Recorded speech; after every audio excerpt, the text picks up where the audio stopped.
오늘 하나님께서 주신 말씀, 우리에게 주신 말씀은 민수기 27장 1절에서 7절입니다. 합독하겠습니다. 요셉의 아들 므낫세 종족들에게 므낫세의 현손 마길의 중손 길리앗의 손자 헤벨의 아들 슬로브앗의 딸들이 찾아왔으니 그의 딸들의 이름은 말라와 노아와 호글라와 밀가와 다르사라. 그들이 회막문에서 모세와 제사장 엘르아살과 지휘관들과 온 회중 앞에 서서 이르되 우리 아버지가 광야에서 죽었으나 여호와를 거슬러 모인 고라의 무리에 들지 아니하고 자기 죄로 죽었고 아들이 없나이다. 어찌하여 아들이 없다고 우리 아버지의 이름이 그의 종족 중에서 삭제되리이까. 우리 아버지의 형제 중에서 우리에게 기업을 주소서 하매 모세가 그 사안을 여호와께 아뢰니라. 여호와께서 모세에게 말씀하여 이르시되 슬로브와 딸들의 말이 옳으니 너는 반드시 그들의 아버지의 형제 중에서 그들에게 기업을 주어 받게 하되 그들의 아버지의 기업을 그들에게 돌릴지니라. 아멘. 아멘. 오늘은 민수기의 말씀으로 함께 은혜 나누고자 합니다. 인류 역사 속에서 우리 여성의 권리가 인정된 것이 사실은 역사가 굉장히 짧습니다. 참정권이 인정된 것은 세계 최초로 여성의 투표권, 참정권을 인정한 나라는 뉴질랜드인데요. 1893년에 처음으로 여성의 참정권을 인정했고요. 그 뒤를 이어서 20세기에 들어와 미국에서는 1920년에 그리고 영국에서는 1928년에 와서야 비로소 남자와 동등한 여성의 참정권을 인정했습니다. 상속권이라든가 재산권, 소유권 이런 것은 오히려 더 더디게 진행되었습니다. 여성은 많은 경우에 결혼과 동시에 남성에게 모든 재산권이 넘어갔기 때문에 재산권, 상속권은 다 남자들의 소유였지 여자들이 상속권이라든가 재산권을 갖게 된 역사도 매우 짧습니다. 여성의 독립적인 재산권과 상속권을 인정한 것은 1882년 영국에서 최초로 법을 제정하면서 이루어졌습니다. 기혼 여성 재산법이라고 하는 법을 제정하면서 여성의 독립적인 재산권을 인정했고요. 한국은 많이 늦었죠. 1990년 민법을 개정하면서 민법 개정안에 여성이 남자와 동일한, 딸들도 남자와 동일한 상속권을 가진다 이렇게 기록이 되었습니다. 그러니까 여성의 한 인간으로서 재산을 소유할 권리, 그리고 자기가 원하는 대표자를 뽑을 투표권을 갖게 된 것은 인류 수천 년 역사 가운데 겨우 100년에서 150년밖에 되지 않았다. 이렇게 우리가 생각해 볼 때 정말 얼마나 오랫동안 여성들이 자신의 권리를 인정받지 못하고 살았는가 하는 것을 깨달을 수 있습니다. 이런 관점에서 볼 때 수천 년 전 광야 시대에 오늘 나오는 것처럼 슬로브핫이라고 하는 한 아버지 밑에서 태어난 5명의 여성들이 자신의 상속권을 인정해 달라고 정식으로 모세와 회막문에 모여든 모든 이스라엘 백성들이 정식으로 청구한 것은 굉장히 놀랍고 파격적인 일이라고 할 것입니다. 물론 성경에는 약자와 여성들을 보호하라는 법이 존재하고 있습니다. 당시 고대 문화에서는 여성들에게는 전혀 권리가 없었기 때문에 재산권조차도 인정되지 않았기 때문에 여성들은 남편이 죽으면 그야말로 이 세상에서는 버림받은 존재나 다름없었습니다. 그런데 성경에서는 이렇게 홀로 된 여성들을 구제하는 법이 있었죠. 그래서 만약에 형제가 죽으면 그 형제의 아내를 취해서 그 형이 갖고 있던 재산을 그 여성에게로 물려주는 법이 있었습니다.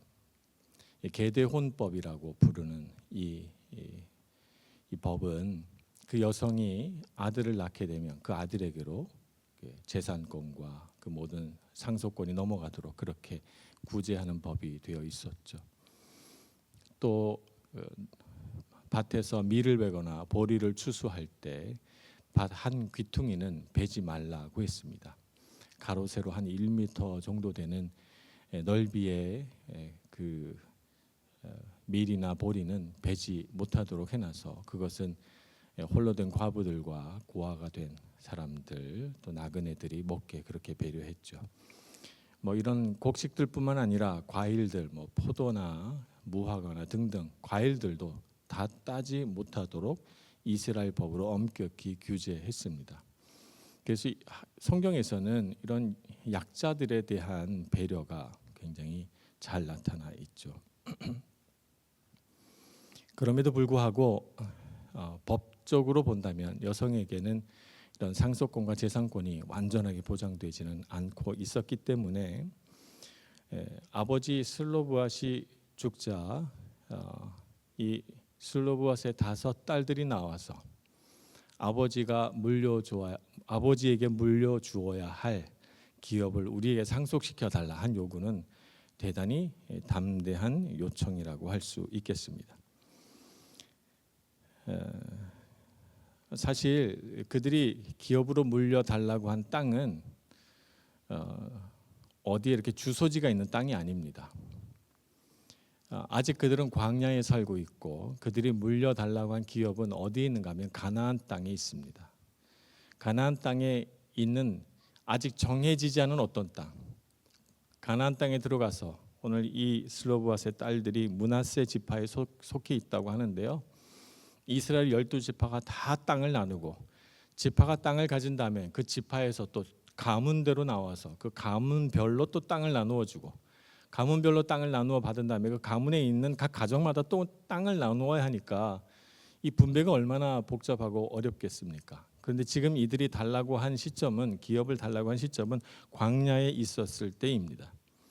아직 가나안 땅을 밟아보지도 못했고 그 땅을 소유한 적도 없으며 그 땅이 어디가 될지도 모르는 상황에서 이 슬로브앗의 5딸들은 아버지의 이름으로 분배받게 될 가나안 땅을 우리에게 물려달라 이렇게 요청하고 있는 것입니다.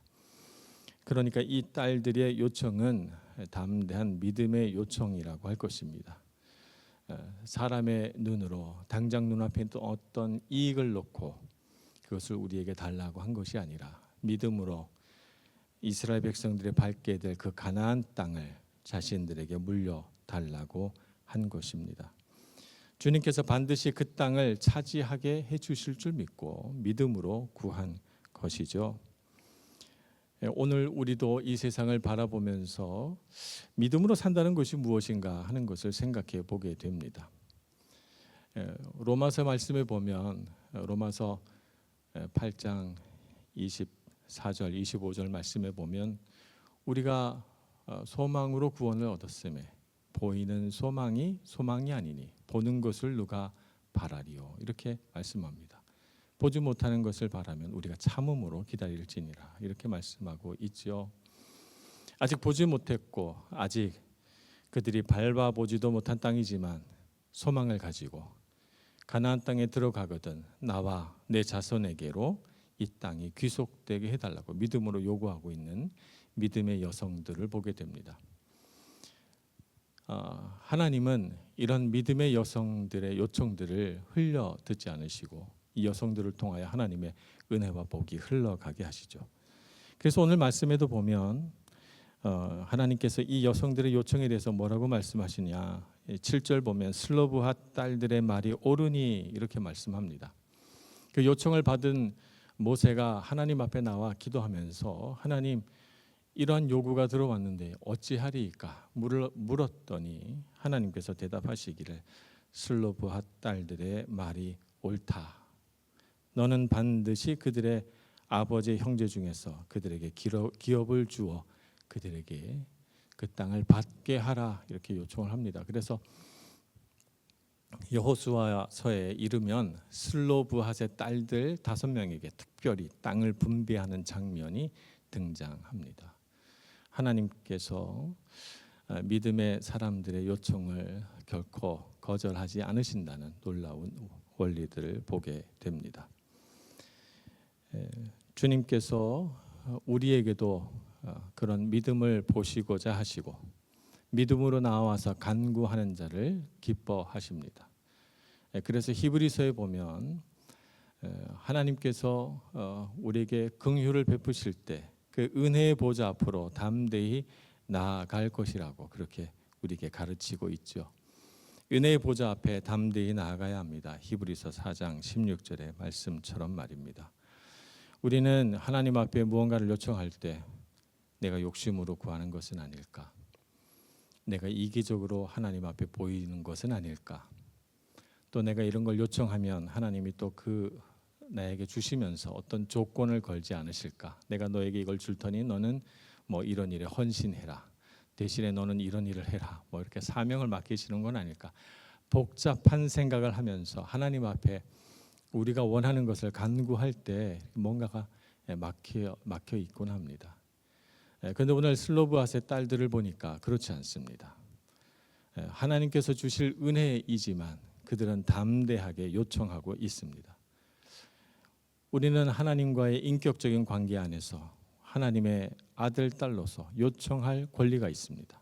그러니 여러분 머뭇거리지 마시고 주저하지 마시고 하나님의 그 은혜의 보좌 앞으로 나아가서 담대히 구하시는 여러분들 되시기를 바랍니다. 하나님은 우리가 어떤 삶을 살아왔는지 따지지 않으시고 우리가 어떤 가문에서 어떤 인종으로 어떻게 살아왔는지를 가지고 우리를 차별하지 않으십니다. 성경의 말씀에도 보면 갈라디아서 3장 28절 29절 말씀에 이렇게 기록되어 있지요. 너희는 유대인이나 헬라인이나 종이나 자유인이나 남자나 여자나 다 그리스도 예수 안에서 하나이니라. 너희가 그리스도의 것이면 곧 아브라함의 자손이요 약속대로 유업을 이을 자니라. 이렇게 기록하고 있습니다. 우리가 아브라함의 자손으로서 유업을 이을 자로서 담대하게 하나님께 요청해야 됩니다. 하나님 내게 복을 주옵소서. 내게도 기업을 주옵소서 요청하시고 그 요청이 어떤 특별한 사람 혹은 남성들에게만 주어진 것이 아니라 믿음의 여성들에게도 주어진 하나의 권리라는 사실을 잊지 마시고 담대히 구하셔서 이 땅을 능력 있게 살아가는 여러분들 되시길 축복합니다. 요청하는 자에게 하나님께서 주십니다. 슬로브앗의 이 5 딸들은 그래서 큰 가문을 이루고 그들의 자손을 통해서 하나님의 놀라운 역사를 증거했습니다. 우리도 그렇게 살아가는 믿음의 청년 여러분 모두가 되시기를 간절히 축원합니다. 기도하겠습니다. 사랑과 자비의 하나님 아버지, 날이 갈수록 어두워지는 이 세대 가운데 우리 안에 있는 마음도 점점 약해져서 우리가 주님 앞에 담대히 구하지 못하고 주저하며 머뭇거리게 됩니다. 우리가 약할지라도 우리가 비록 부족할지라도 주님께서 아버지의 마음으로 간구하는 자에게 반드시 좋은 것을 주실 줄 믿고 믿음으로 구하는 저희들 되게 하여 주옵소서. 우리 눈에 보이지 않아도 우리 손에 잡히지 않는 것이라 할지라도 믿음으로 구하는 자에게 하나님께서 반드시 주시는 줄 믿고 믿음으로 간구하여 믿음의 세대를 이어가는 저희들 되게 해 주옵소서. 예수님의 이름으로 기도합니다. 아멘.